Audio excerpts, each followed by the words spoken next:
Eric Bailey with the Tulsa World. Quinn, it's good to see you. Wanted to ask you, the OU Texas games, the rivalry, crazy things happen every year. I want to just take you back to last year's game. Is that just an example how, we look back at the series over the last 5-6 years, it can come down to the wire? Is that just an example of what this series can do, and just anything can happen? Yeah, for sure. With rivalries like that, anything can happen, whether, we're ranked number 1 in the country and OU's not ranked, or vice versa. That's just one of those games where, you got to come out and be on your game, because, you're going to get the other team's best shot for sure. Stay on the front row. Ryan Chapman, Sooners and SI.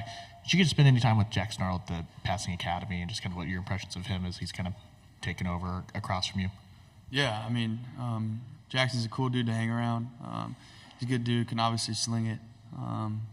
He grew up around the same area as me, and at Den Geyer, I believe, right?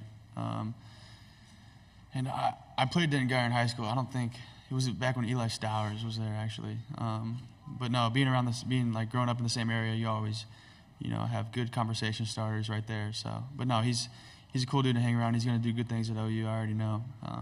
He's also a young guy, so I'm excited to see how they turn out, except for one game out of the year. Left side, third row.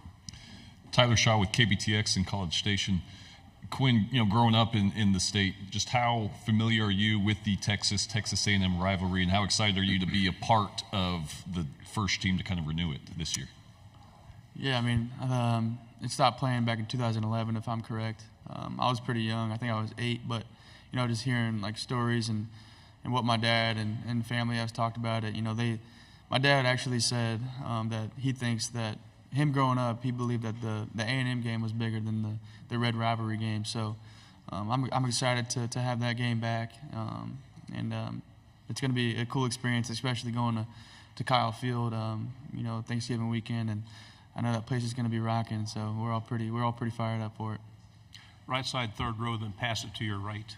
Quinn, Carter Yates with Dave Campbell's Texas Football. Graham Mertz said you and Jackson Dart played 5 hours of pool together at the Manning Passing Academy.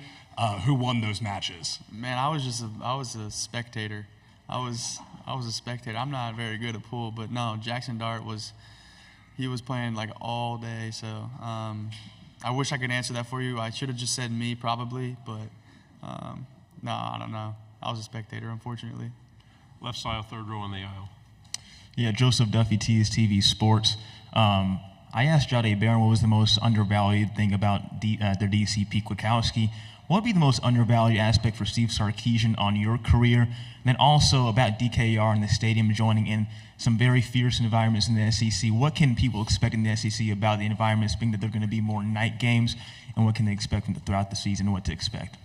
Yeah, I think, adding DKR to that, road atmosphere is going to be good for a lot of teams to experience. I think we do a great job of, making it hard on away teams to come in and play, which is great. That's how it should be, right? And, I think our fans did a good job.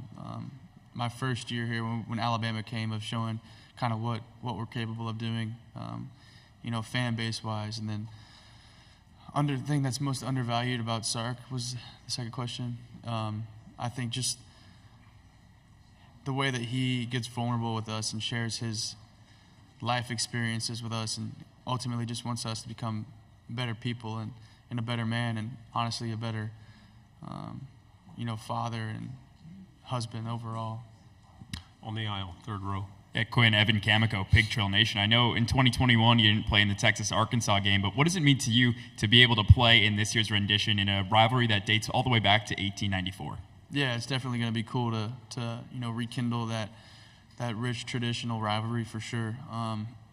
And I'm excited to go to Arkansas and play against them. Like you said, it dates back to whatever, 1800 something. That's crazy. But no, it's going to be good for both universities to finally get back to that, because I think it was like the 50s and the 60s. They were just going back and forth. So that's going to be cool to get to play against them.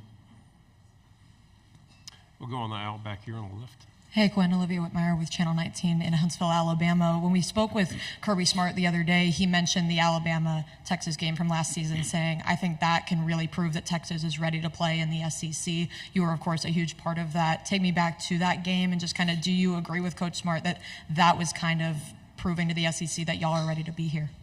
Yeah, I think that kind of goes to show what we're capable of as a whole. And I think the biggest thing for us is, yeah, we're capable of playing games the way we played that one. But, now we just have to really do it on a much more consistent level. And because, week in and week out, we're playing tough opponents. So I definitely can agree with that. Going into Alabama and playing, one of the hardest in one of the hardest stadiums to play in, and, against, one of the greatest coaches ever. It's definitely not easy to go in there and accomplish what we accomplished. On the aisle here. Chris Hummer, 24/7 Sports. Quinn, you grew up watching Texas. I know you were a little young when Case McCoy was slinging it, but I think a lot of people probably view you in a similar light at this point to Case and Vince in some ways. Like, what do you think of that spotlight on you, and how do you think about your role as the Texas QB? Yeah, there's definitely a lot of pressure that comes with playing quarterback at the University of Texas for sure. But I couldn't be more blessed and excited for the opportunity that I've been granted from the good Lord above and the platform that He has given me. And I'm just excited for year 3. Left side, 5th row. Trevor Denton from Way 31 over here. Yeah, Quinn, it's a fascinating schedule. Trip to Michigan. You're hosting Georgia. All these old rivalries back. What was kind of your first reaction when you saw the schedule released and all those interesting matchups? What was your first reaction? Overall, just excitement because, to be the best, you got to play the best. So, we're all fired up to go, like you said, up to Ann Arbor. It's actually my second time going up there. So I was up there when Ohio State played them back in 2021. So it's going to be cool to go up there, back up there, and, see it. And I understand, the hatred that Ohio State has for them. So I understand the rivalry. So it's going to be cool to kind of carry that. But overall, excited for the season and all the great games that we're going to have on schedule. In the back on the left. Dan Peck, ESPN 106.7 in Auburn. You were draft eligible. You chose to come back to Texas for one more season. What were the big factors in deciding that the NFL can wait and you wanted to keep playing college football? Yeah, I think one of the main things for me was just getting more experience under my belt. And, there's kind of a line of demarcation for guys who really have success in the league. And obviously there's some guys that have rare accounts of it not being this way. But, there's a line kind of like at 25 starts that guys, you really see like a jump in how their career went. And I just kind of wanted to give myself a better chance to have a long and successful career in the NFL, because I don't want to be a guy that just comes and goes. I want to be somebody who's remembered. Second row. Justin Wells, Inside Texas. Good to see you.